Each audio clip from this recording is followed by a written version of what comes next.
종교 개혁이요? 종교를 개혁해요. 왜 종교를 왜 개혁해요? 안 들어봤어요. 들어보지도 않았어. 잘 모르겠어요, 저도. 네. 네네, 잘 몰라요. 종교 개혁? 아, 요새 이렇게 좀 더 바뀌는 거 얘기하는 거예요. 바뀌어야죠. 많이 바뀌어야죠. 세상과 좀 틀려야죠. 기독교가 태동되었던 초창기에 로마로부터 여러 차례 걸쳐 박해를 받게 됩니다. 하지만 어떠한 박해도 기독교 신앙의 전파를 막을 수 없었습니다. 결국 313년 밀라노 칙령을 통해 기독교가 로마에서 공인되었고 로마의 국교가 되었습니다. 그리고 1000년이 넘는 시간 동안 복음은 유럽 전체에 퍼져나가게 됩니다. 그러나 중세를 지나며 교회 안에 여러 가지 문제가 발생하게 됩니다. 우리는 그것을 타락 또는 부패라고 말합니다. 그 결과 교황의 권위가 추락하였으며 심지어 교황이 자리를 두고 서로 다투는 일도 벌어집니다. 또한 당시 로마 카톨릭 교회는 어려운 재정 상태와 성 베드로 대성당 건설을 위한 부족한 재정을 메우기 위해 면죄부를 대규모로 판매합니다. 이러한 가운데 한 사람이 반기를 들고 일어나는데 그것이 바로 마틴 루터입니다. 젊은 시절 루터에게는 한 가지 커다란 고민이 있었습니다. 바로 죄인인 내가 어떻게 거룩하신 하나님의 구원을 받을 수 있을까라는 질문이었습니다.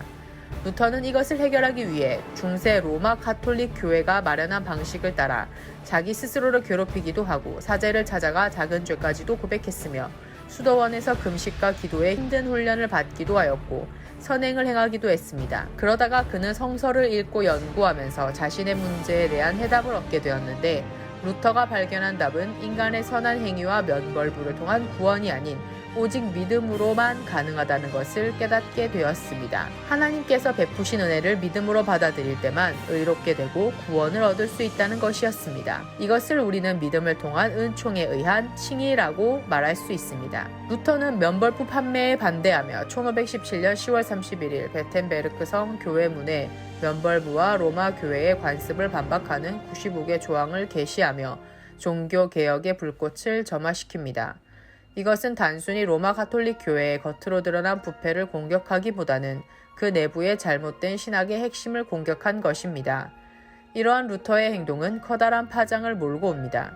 결국 그는 1521년 보름스 제국의회에 소환됩니다. 그곳에서 의회를 소집한 신성 로마 제국 황제 카를 5세는 루터에게 이렇게 묻습니다. 황제의 질문에 루터는 이렇게 대답합니다. 교회와 국가의 적이 된 루터는 작센 선제 후 프리드리히의 도움으로 발트부르크 성에 몸을 숨기게 됩니다. 그리고 그곳에서 그는 신약 성서를 독일어로 번역하게 됩니다. 이는 앞으로 종교개혁의 운동이 확산되는데 커다란 역할을 하게 됩니다.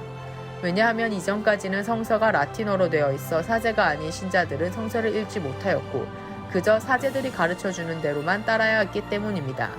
그러나 이제는 개개인이 직접 성서를 읽고 하나님의 뜻을 알 수 있게 되었습니다. 또한 루터의 사상 가운데 우리에게 매우 중요한 가르침이 있습니다. 바로 만인 제사장 교리입니다. 당시 중세 로마 카톨릭 교회는 사제만이 제사장이고 일반 교인들은 사제를 통해 하나님을 만나야 한다고 주장했습니다. 하지만 루터는 사제를 거치지 않고 직접 하나님께 기도하고 하나님을 만날 수 있다고 가르쳤습니다. 이 가르침을 통해 하나님 앞에 서 있는 개인의 가치를 발견하고 존중하도록 만들었습니다. 루터 이전에도 그리고 이후에도 많은 이들이 교회를 개혁하고자 헌신하였습니다. 그들은 교회를 개혁함으로 신앙의 본질을 회복하고자 했습니다. 이렇듯 하나님의 은혜와 여러 개혁자들의 헌신으로 우리는 우리가 누리고 있는 신앙의 유산을 물려받았습니다. 우리는 그들의 개혁 정신을 기억할 뿐만 아니라 그들의 개혁 정신을 본받아야 합니다.